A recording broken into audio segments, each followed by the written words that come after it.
묘선야담을 찾아와 주셔서 고맙습니다. 구독과 좋아요를 눌러주시는 모든 분들이 행복하시기를 기원하며 묘선야담 시작합니다.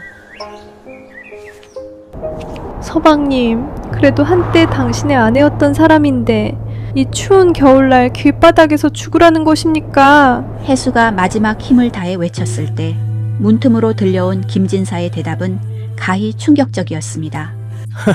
하진 낭자, 밖에서 들리는 저 까마귀 소리가 참으로 시끄럽구려. 내일은 저 재수없는 짐승을 쫓아내기 위해 포수를 불러야겠소. 어서 술이나 한 잔 더 따라보시오. 아내의 울부짖음을 까마귀 소리에 비유하며 비웃는 남자. 그는 해수가 10년간 정성을 다해 뒷바라지했던 남편이 아니었습니다. 오직 화진의 요염한 몸짓과 교태의 눈이 멀어 인간으로서의 도리를 저버린 가련하고도 한심한 껍데기일 뿐이었지요. 오늘 들려드릴 이야기는 가장 비천한 곳으로 내던져졌던 한 여인이 조선의 경제를 뒤흔드는 거대한 손이 되어 돌아와 자신을 버린 가문을 처참히 무너뜨리는 통쾌한 복수극입니다. 그 처절했던 시작부터 함께 가보시지요. 때는 바야흐로 조선 중기, 한양 도성에는 기이한 소문 하나가 파다하게 퍼졌습니다. 팔도의 쌀과 비단, 그리고 청나라의 징유한 약재까지 모두 한 사람의 손을 거치지 않으면 유통되지 않는다는 소문이었지요. 사람들은 그 정체에 모를 거상을 백선이라 불렀습니다. 그러던 어느 몹시도 추운 정월 초하루, 이 눈부신 권력의 상징인 거상의 행차가 도성 변두리의 한 퇴락한 마을에 멈춰 섰습니다. 화려한 비단 차일이 드리워진 가마가 멈춘 곳은 담장이 허물어지고 잡초가 무성한 어느 양반가의 대문 앞이었습니다. 가마의 문이 천천히 열리고 짙은 남색 비단 치마를 입은 여인이 모습을 드러냈습니다. 그녀의 눈빛은 마치 살얼음이 낀 호수처럼 차갑고도 깊었습니다. 그녀는 허물어져 가는 소슬대문을 바라보며 나지막이 읊조렸습니다. 10년의 세월이 흐르는 동안 그 기세등등하던 가문의 위세도 이토록 초라하게 바스러졌단 말인가. 그녀의 이름은 해수. 10년 전 이 집안에서 대를 잇지 못하고 가문을 더럽힌 죄인이라 낙인 찍혀 소복 차림으로 쫓겨났던 바로 그 며느리였습니다. 시간을 10년 전으로 되돌려 봅니다. 당시 안동 김씨 가문은 대대로 고위 관직을 독점해온 명문가였으나 속은 이미 탐욕과 부패로 썩을 대로 썩어 있었습니다. 그 지옥 같은 집안에서 맏며느리 해수의 삶은 매일매일이 도살장에 끌려온 짐승과 같았습니다. 해수는 가난한 선비의 딸이라는 이유만으로 시집 온 날부터 무시를 당했습니다. 하지만 진짜 재앙은 혼인 후 3년이 지나도록 아이가 생기지 않으면서 시작되었습니다. 동지섣달 긴긴 밤, 해수는 잠을 이룰 수 없었습니다. 새벽 4시면 어김없이 일어나 얼음이 둥둥 떠다니는 우물가로 향해야 했지요. 빨갛게 얼어터져 진물이 흐르는 손을 찬물에 담그며 시댁 식구들의 아침 식사를 준비했습니다. 조금이라도 국이 식거나 간이 맞지 않으면 시어머니 조씨 부인의 가차없는 매질과 폭언이 쏟아졌습니다. 이 천하의 쓸모없는 년, 배알도 없이 밥구멍으로 밥은 잘도 들어가는구나. 내년이 우리 가문에 들어온 뒤로 조상님 뵐 면목이 없다. 씨 안 받는 씨바지보다 못한 년이 감히 여기가 어디라고 머리를 들고 다니느냐. 조씨 부인은 해수의 머리채를 잡아 방바닥에 내팽개치기 일쑤였습니다. 해수의 무릎은 이미 시커먼 멍으로 가득했습니다. 시어머니는 해수에게 사람이 먹기 힘든 쓴 약초를 강제로 들이붓게 하거나 추운 겨울날 호적삼만 입힌 채 사당마당에 무릎을 꿇리고 밤새 기도를 올리게 했습니다. 신령님, 이 부정탄 년의 몸속에 깃든 마귀를 쫓아주시고 제발 우리 가문의 대를 이을 귀한 손주를 점지해 주시옵소서. 말은 기도였으나 그것은 해수를 향한 고문이었습니다. 살을 에어내는 칼바람에 해수의 몸이 사시나무 떨듯 떨려도 누구 하나 따뜻한 옷 한 벌 건네는 이가 없었습니다. 그러던 어느 날 집안의 공기가 바뀌었습니다. 남편 김진사가 화진이라는 여인을 첩으로 들인 것입니다. 화진은 이조판서의 먼 친척이라 속이며 권세를 과시했고 시어머니는 그녀를 마치 하늘에서 내려온 선녀 대하듯 했습니다. 화진이 들어온 날부터 해수의 고초는 더욱 구체적이고 악독해졌습니다. 화진은 해수를 정실 며느리로 대우하기는커녕 자신의 몸종보다 못하게 부렸습니다. 형님, 제 발 씻을 물이 너무 차갑지 않습니까? 혹 제 몸 상하게 해서 아이라도 못 갖게 하려는 수작인가요? 화진은 웃음 띤 얼굴로 해수의 손등에 뜨거운 찬물을 쏟아부었습니다. 해수가 비명을 참으며 물러나면 옆에서 지켜보던 시어머니는 오히려 화진의 손을 감싸며 해수를 꾸짖었습니다. 어디서 감히 상전 같은 사람 앞에서 비명을 지르느냐. 내년에 그 재수 없는 기운이 화진이에게 옮을까 겁난다. 급기야 화진은 천인공노할 계략을 꾸밉니다. 자신이 마시는 안태약에 독초를 섞어놓고는 그것을 해수의 방에서 발견된 것처럼 꾸민 것입니다. 또한 해수의 베갯니 속에서 시어머니와 남편의 이름을 적어 바늘로 찌른 저주 인형을 숨겨놓았습니다. 어머님, 서방님, 보십시오. 이 여편네가 저와 제 뱃속의 아이를 죽이려 했습니다. 그것도 모자라 집안 어른들을 저주하는 사술까지 부렸으니 이 어찌 사람의 탈을 쓰고 할 짓입니까? 화진의 가증스러운 통곡에 집안은 뒤집어졌습니다. 시어머니는 분노에 차 해수의 뺨을 수차례 후려쳤고 노비들을 시켜 해수를 멍석에 말아 매질하게 했습니다. 말해라. 이 독한 년아, 네 부추김을 받고 이런 짓을 했느냐. 해수는 피투성이가 된 채 울부짖었습니다. 아닙니다. 저는 결코 그런 일을 한 적이 없습니다. 제발 믿어주십시오. 하지만 그곳에 해수의 진실을 믿어줄 리는 없었습니다. 가장 믿었던 남편 김진사조차 해수의 머리맡에 이혼장인 거가사를 던지며 차갑게 말했습니다. 너를 아내로 맞이한 것이 내 인생 최대의 수치다. 투기와 저주로 가문을 몰락시키려 한 죄, 죽음으로 갚아야 마땅하나 예우를 생각해 내쫓는 것이니 당장 꺼지거라. 눈보라가 몰아치던 그날 밤 해수는 속옷 하나 제대로 챙기지 못한 채 얇은 소복 차림으로 대문 밖으로 내던져졌습니다. 다시는 이 문턱을 넘을 생각 마라. 내년에 부정한 기운이 우리 가문의 대를 끊었으니 산채로 나가는 것을 다행으로 알거라. 가거라. 다시는 이 근처에 발도 들여놓지 마라. 내년의 이름만 들어도 가문의 기운이 쇠할까 두렵구나. 대문이 쾅하는 소리를 내며 닫혔습니다. 무겁게 닫히는 소슬대문 소리는 해수의 심장을 부수는 소리였습니다. 하지만 해수를 가장 절망케 한 것은 남편 김진사의 태도였습니다. 명색이 선비라는 자가 조강지처가 억울한 누명을 쓰고 쫓겨나는 마당에 방 안에서 화진과 술잔을 기울이며 시를 읊고 있었던 것입니다. 서방님, 그래도 한때 당신의 아내였던 사람인데 이 추운 겨울날 길바닥에서 죽으라는 것입니까? 해수가 마지막 힘을 다해 외쳤을 때 문틈으로 들려온 김진사의 대답은 가히 충격적이었습니다. 헤어허, 화진 낭자. 밖에서 들리는 저 까마귀 소리가 참으로 시끄럽구려. 내일은 저 재수없는 짐승을 쫓아내기 위해 포수를 불러야겠소. 어서 술이나 한 잔 더 따라 보시오. 아내의 울부짖음을 까마귀 소리에 비유하며 비웃는 남자. 그는 해수가 10년간 정성을 다해 뒷바라지했던 남편이 아니었습니다. 오직 화진의 요염한 몸짓과 교태에 눈이 멀어 인간으로서의 도리를 저버린 가련하고도 한심한 껍데기일 뿐이었지요. 해수는 눈밭 위로 고꾸라졌습니다. 얼어붙은 땅바닥이 살에 닿을 때마다 비명이 터져 나왔습니다. 한때 남편이라 믿었던 사람, 가족이라 믿었던 이들이 자신을 짐승처럼 버린 것입니다. 손톱이 깨지도록 대문을 긁어보았지만 돌아오는 것은 정막뿐이었습니다. 해수는 피 섞인 눈물을 흘리며 멀어지는 대문을 향해 서늘한 안광을 빛냈습니다. 내 오늘 이 수모를 골수에 새기겠나이다. 당신들이 그토록 신봉하는 명예와 권세가 돈 몇 푼에 팔려나가는 그날, 내 반드시 돌아와 당신들의 오만한 고개를 땅바닥에 처박게 하리라.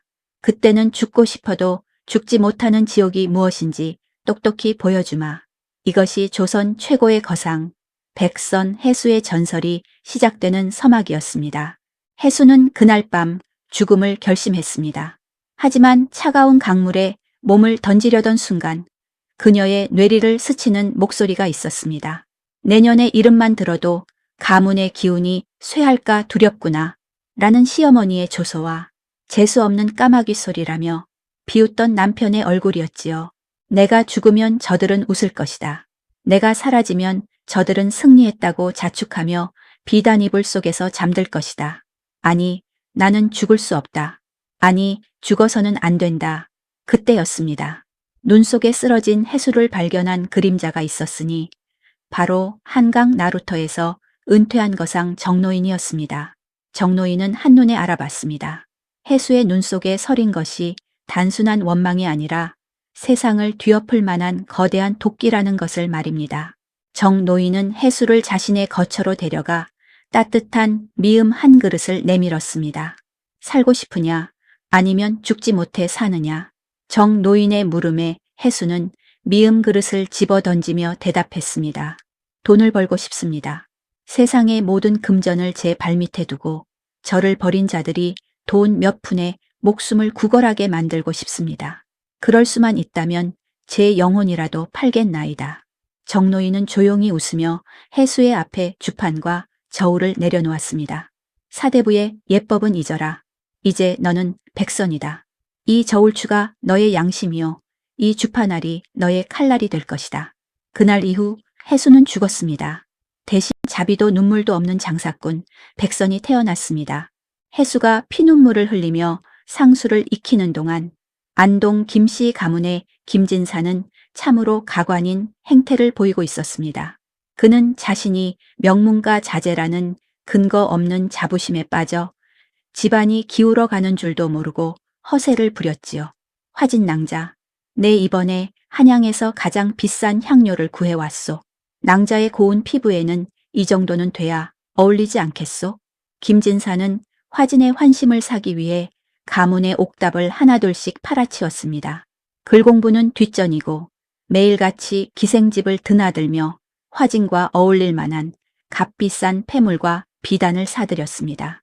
주변에서 가세가 기운다고 충고를 해도 그는 귀를 닫았습니다. 우리 가문이 어떤 가문인가? 내 아버님이 곧 판서 자리에 오르실 터인데 고작 놈 몇마지기 판 것이 무슨 대수라고 그러는가? 김진사의 무능함은 여기서 그치지 않았습니다. 그는 화진이 시어머니 조씨 부인을 구박하고 집안의 보물을 빼돌리는 것을 보면서도 오히려 화진을 두둔했습니다. 어머님, 이제 안방 열쇠는 화진이에게 맡기시지요.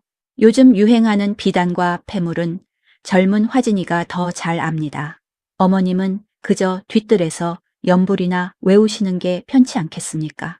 한때 해수를 머리채 잡아 흔들던 조씨 부인이었지만 자신의 아들이 앞장서서 자신을 찬밥 신세로 만들자 할 말을 잃었습니다.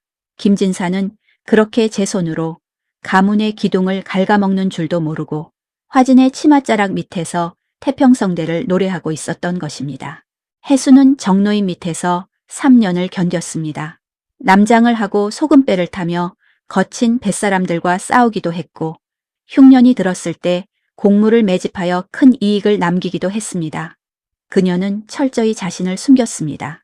도성에서는 백선이라는 이름의 젊은 상인이 나타나 신출귀몰하게 돈을 긁어모은다는 소문이 돌았지만 그가 누구인지는 아무도 몰랐지요.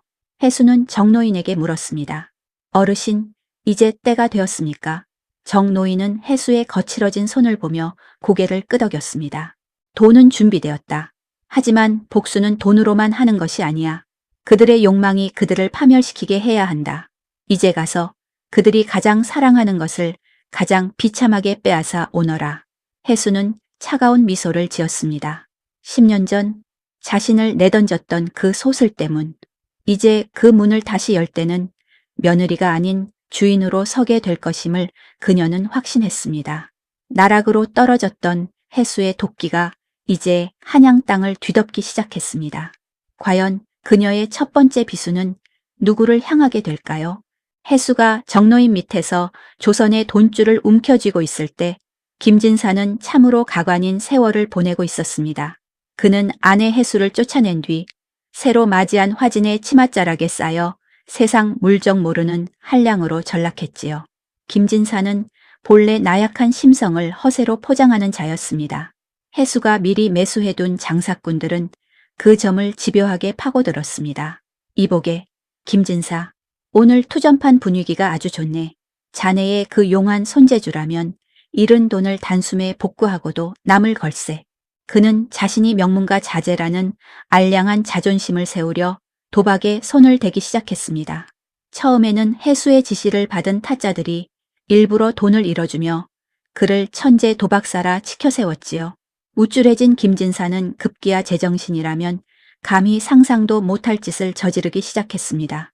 야, 역시 나는 하늘이 내린 운을 타고났단 말이야. 이깟 선산문서 하나 내놓는 게 뭐 대수라고. 내일이면 10배로 불려올 텐데. 그는 조상들의 뼈가 묻힌 선산문서를 투전판 판돈으로 내걸었습니다. 그것도 모자라 가문의 상징과도 같은 가묘의 제기들을 몰래 팔아치워 술값을 대기도 했지요. 한때는 고고한 선비인 척 붓을 들던 손이 이제는 전당포 주인의 바지가랑이를 붙잡고 한 번만 더 빌려달라며 비굴하게 싹싹 비는 추태를 보였습니다. 저작거리 아이들마저 그를 개평 김진사라 부르며 돌을 던질 정도로 그의 위신은 바닥으로 곤두박질 쳤습니다. 한편 집안의 안주인 자리를 꿰찬 화진의 악행은 더욱 치밀하고 잔인해졌습니다. 그녀는 이제 시어머니 조씨 부인을 상전 대우조차 하지 않았습니다. 어머님, 아직도 그 낡은 불경을 읽고 계십니까? 집안 곳간이 비어가는 줄도 모르고 속 편하시네요. 이제 그 방에서 나오지 마시고 정진이나 하세요. 밥상은 몸종 편에 보낼 테니까요. 화진은 시어머니를 골방에 가두다시피 하고 집안의 노비들을 자기 친정 식구들로 채웠습니다. 사실 그 친정 식구라는 자들도 길거리 불황자들을 매수해 만든 가짜였지요. 화진은 김대감이 관직을 사기 위해 마련한 막대한 비자금을 중간에서 가로채어 자신의 비밀 금고에 쌓아두었습니다. 화진의 욕심은 끝이 없었습니다. 그녀는 집안 대대로 내려오던 징위한 골동품들을 작물 아비에게 넘기고 그 자리에 똑같이 생긴 가짜를 채워 넣었습니다. 김대감과 김진사가 가문의 보물을 보며 안심할 때 화진은 뒤돌아 비웃음을 지었지요. 이 멍청한 양반님네들, 껍데기만 남은 집구석에서 정승 판서 꿈이나 꾸고 계시구려. 이미 이 집의 모든 진국은 내 뱃속으로 들어왔거늘. 조씨 부인은 뒤늦게 땅을 치며 후회했습니다. 며느리 해수를 내쫓을 때 사용했던 그 독한 말들이 고스란히 화진의 입을 통해 자신에게 돌아오자 그녀는 매일 밤 피눈물을 흘리며 해수의 이름을 불렀습니다. 하지만 돌아오는 것은 화진이 보낸 싸늘한 식은 죽 한 사발뿐이었습니다. 이 모든 과정을 보고 봤던 해수는 차가운 찻잔을 내려놓으며 명령했습니다. 이제 김진색에 빌려준 고리대금의 이자를 올리고 전당 잡힌 땅 문서들을 하나로 모으세요. 그리고 화진이 빼돌린 재산이 흘러 들어가는 통로를 막으세요. 쥐가 독 안에 든 것을 깨닫는 순간 비명을 지르게 해야 하니까요. 해수는 단순히 돈을 뺏는 것에 그치지 않았습니다. 그녀는 김대감이 그토록 갈구하던 판서 자리를 미끼로 큰 판을 짰습니다. 해수가 흘린 가짜 정보에 속은 김대감은 집안의 마지막 보루인 한양의 종택마저 담보로 잡혔습니다. 백선 행수님께 전해주게. 이번 판서 자리만 확실하다면 이 집 문서뿐만 아니라 내 목숨이라도 내놓겠다고 말일세. 탐욕에 눈이 먼 시아버지는 제 손으로 가문의 숨통을 끊는 계약서에 수결을 했습니다. 이제 안동 김씨 가문은 화려한 비단 옷을 걸친 시체나 다름없었습니다. 어느덧 약속된 날이 다가왔습니다. 김진사는 도박 빚에 쫓겨 관계 포박될 위기에 처했고 화진은 재산을 챙겨 야반 도주를 하려다 해수가 보낸 상단원들에게 길목이 차단되었습니다. 집안의 모든 재산은 이미 백선 상단의 소유로 넘어간 상태였지요. 해수는 거울 속에 비친 자신의 모습을 바라보았습니다. 10년 전 소복 하나만 걸치고 쫓겨나던 그 어린 여인은 더 이상 없었습니다. 오직 서늘한 안광을 내뿜는 복수의 집행자만이 서 있었지요. 준비가 되었느냐? 가자, 나의 옛 집으로. 수십 명의 상단 호위병이 뒤를 따르는 거대한 행차. 10년의 한이 서린 그 길을 해수는 이제 주인이 되어 오르기 시작했습니다. 과연 무너져가는 안동 김씨 가문의 대문 앞에서 해수는 어떤 얼굴로 그들을 마주할까요? 드디어 때가 왔습니다. 켜켜이 쌓인 한이 얼음 송곳이 되어 돌아오는 시간. 옛날 시댁 가문의 소슬대문 앞은 이미 아수라장이었습니다. 해수가 쳐놓은 덫에 걸린 김진사의 도박빚과 김대감이 관직을 사기 위해 끌어다 쓴 사체의 만기가 한꺼번에 돌아온 것이지요. 이놈들아, 여기가 어디라고 감히 발을 들이느냐. 내 판서 영감이 될 사람이다. 김대감이 쩌렁쩌렁 호통을 쳐보지만 험악한 인상의 사채업자들은 콧방귀를 뀌며 집안의 가구들을 마당으로 내던졌습니다. 판서 같은 소리 하고 있네. 영감님, 당신이 쓴 이 집 문서는 이미 백선 상단으로 넘어갔단 말이오. 이제 이 집 주인은 당신이 아니란 말이오. 마당 한 구석에서는 김진사가 사채업자들에게 멱살을 잡힌 채 바들바들 떨고 있었습니다. 한때 해수를 까마귀라 비웃던 그 기계는 어디로 갔는지 한 번만 살려달라 며 비굴한 눈물을 흘리고 있었지요. 바로 그때였습니다. 길 저편에서 수십 명의 호위병을 거느린 화려한 가마 행차가 모습을 드러냈습니다. 순금으로 수놓아진 비단 차일이 눈부시게 빛났고 그 위엄에 사채업자들조차 길을 터주었습니다. 가마가 대문 앞에 멈춰 서자 집안 식구들은 마치 구세주라도 만난 듯 가마 앞으로 달려갔습니다. 오, 백선 행수님이신가?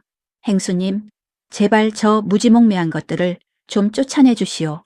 내가 곧 판서가 되면 몇 배로 갚겠소. 김대감은 채통도 잊은 채 가마 앞에 엎드렸습니다. 김진사 역시 무릎으로 기어와 가마를 붙잡았지요. 행수님, 제 빚을 좀 탕감해 주십시오. 제가 이 은혜는 평생 잊지 않겠습니다. 그때 가마의 문이 천천히 열렸습니다. 향취가 진동하는 가운데 고운 비단 꽃신이 흙바닥을 밟았습니다. 화려한 너울을 쓴 여인이 가마에서 내리자 사람들은 숨을 죽였습니다. 그녀는 아무 말 없이 마당 한가운데로 걸어 들어갔습니다. 그리고 천천히 자신의 얼굴을 가리고 있던 너울을 벗어 던졌습니다. 순간 마당에는 정적만이 감돌았습니다.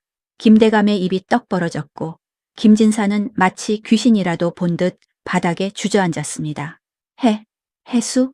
네가 어찌? 네가 왜 여기에? 김진사의 떨리는 목소리에 해수는 서늘한 미소를 지어 보였습니다.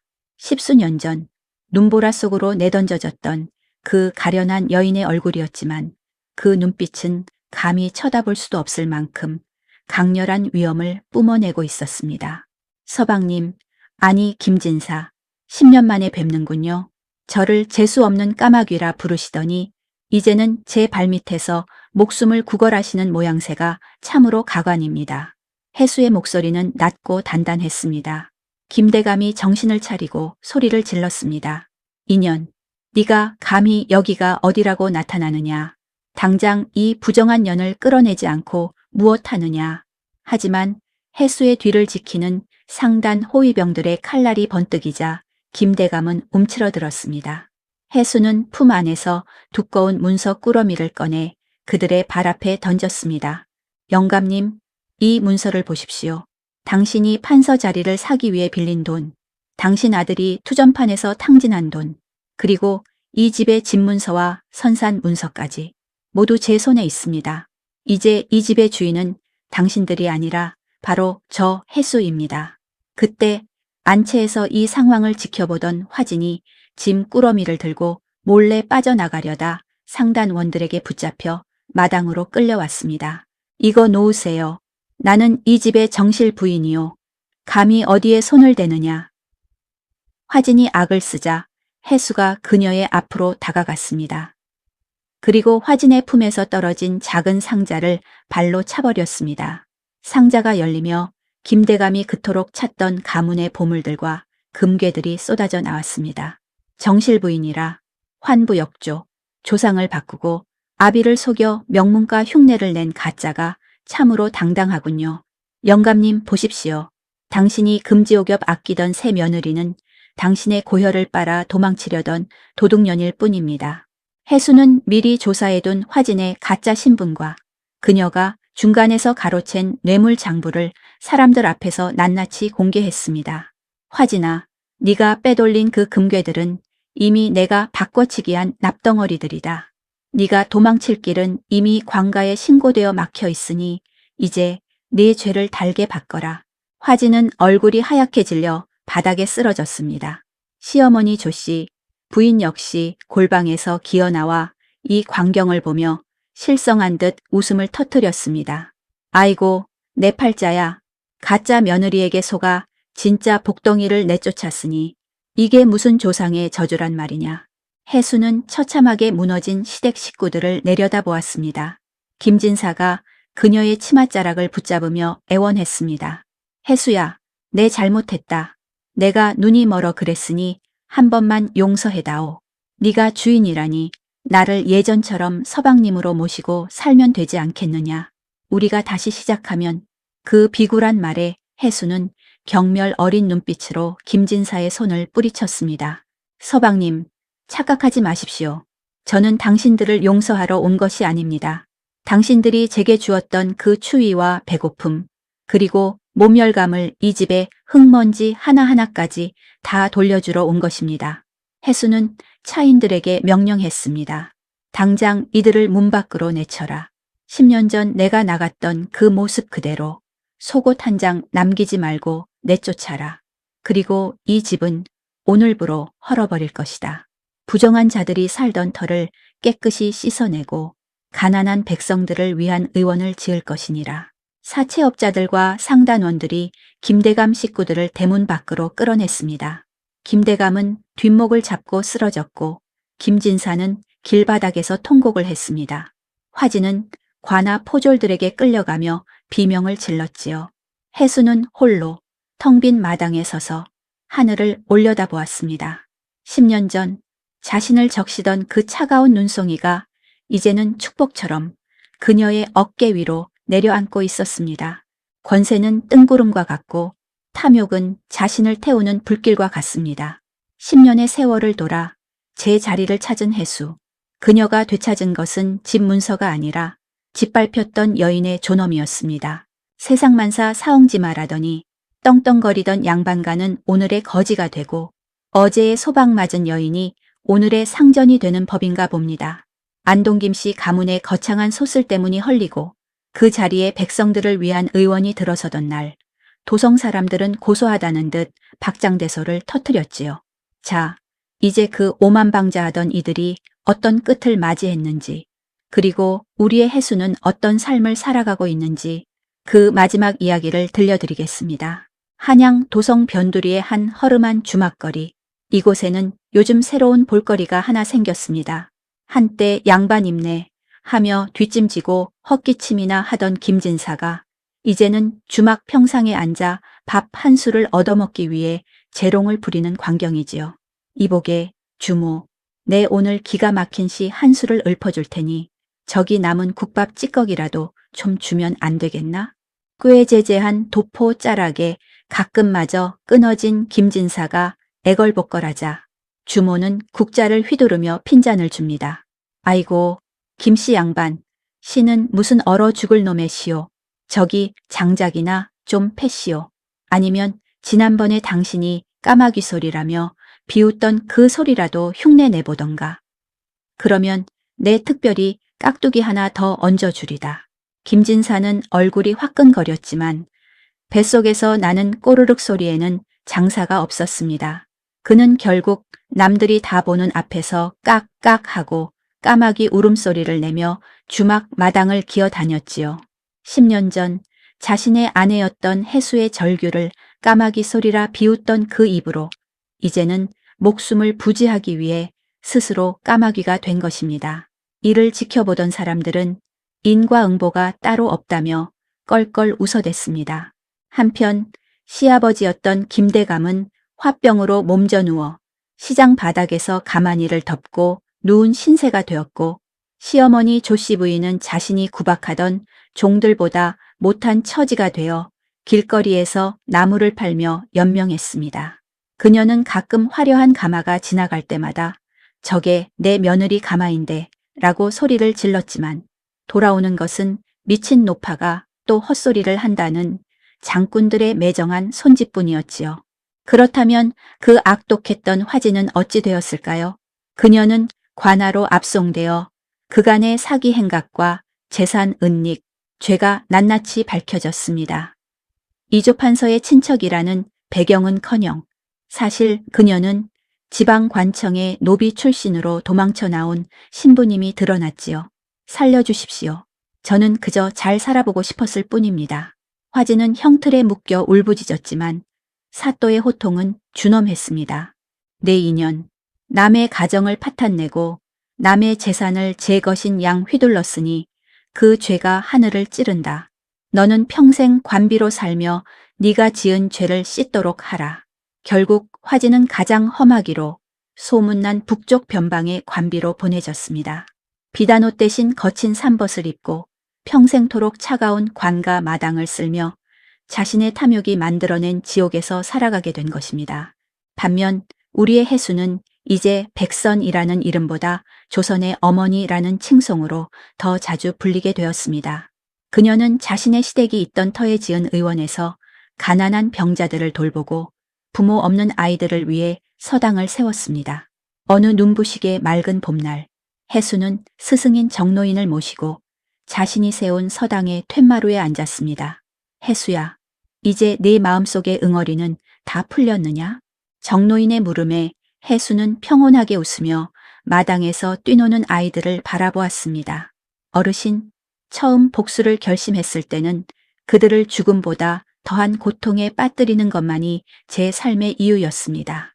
하지만 막상 그들이 무너지는 것을 보니 제 마음이 편안해진 것은 복수 때문이 아니더군요. 해수는 찻잔을 들며 말을 이었습니다.